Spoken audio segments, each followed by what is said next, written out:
د جمعې په ورځ د سوره کهف لوستل د دې وخت څه دی؟ وایي بعض خلک وایي چې دا به د جمعې د مانځه نه بعد د دې وخت شروع کېږي، بعض وایي چې نه جمعې د مانځه نه مخکې هم لوستلی شي. الجواب په صحیح حدیثونو کې د سورة الکهف د جمعې په ورځ یا د جمعې په شپه تلاوت کول د دې فضیلت ثابت دی.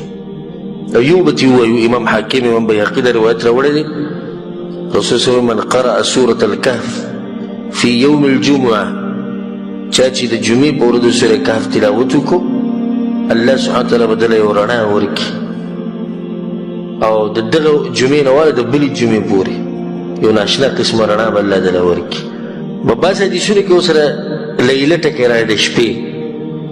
نو د سورې کهف د تلاوت ټیم چې دی هغه د جمعرات په ورځ چې کله د نور ډوب شي نو شپه شروع شو که نه، دا شپه د څه ده؟ د جمعې شپه ده. د دغه وخت نه د دې د تلاوت وخت شروع شو سبا د نور ډوبېدو پورې، د جمعې په ورځ چې د نور ډوب شي ماښام دغه وخت ته پورې د سورې کهف د تلاوت وخت دی چې کوم ټیم کې کولی شي. والله اعلم. د ورو سوال کړی دی چې یو سړی د قرآن تلاوت کوي او دا پاڼه اړی، د هغې دپاره دی دا ګوته په ژبه باندې کېږي چې په دې سره لاړې او لونوالی ولګي او بیا د پاڼې اړی، دا کار جایز دی او که نه؟ الجواب په دې کې بعضو علماو سمه سختي کړې ده او په کتابونو کې دا مسله راغستې ده تر دې چې بعضو علماو هغه کارونه ذکر کړي چې انسان پې کافر کېږي، یو یې پکې دا ذکر کړې ده، وایي ځکه چې دا د قرآن بېعزتي ده. ته څنګه د قرآن پاڼو باندې د دې علماو په دې زړونو کې د دې دین ډېر تعظیم دی او د دې قرآن او د پیغمبر صلی الله علیه وسلم په زړونو کې غیرت دی. د حق پرستو علماو خبره زه کوم. یو خو دغه هغه چیز چې د خپل کار سره کاري او خېټې سره کاري هغه نه د قرآن سره کاري او نه د پیغمبر سره کاري، خو هغوی چې زما کار رواني.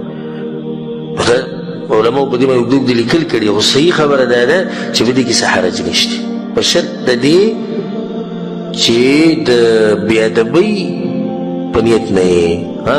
دغه مسله چې کوم اکثر مخکې ما وویې دغې ته به ضرورت راځي هله چې یو سړی د بېادبۍ په نیت کوي، قصدن یې کوي چې زه د قرآن بېعزتي کومه.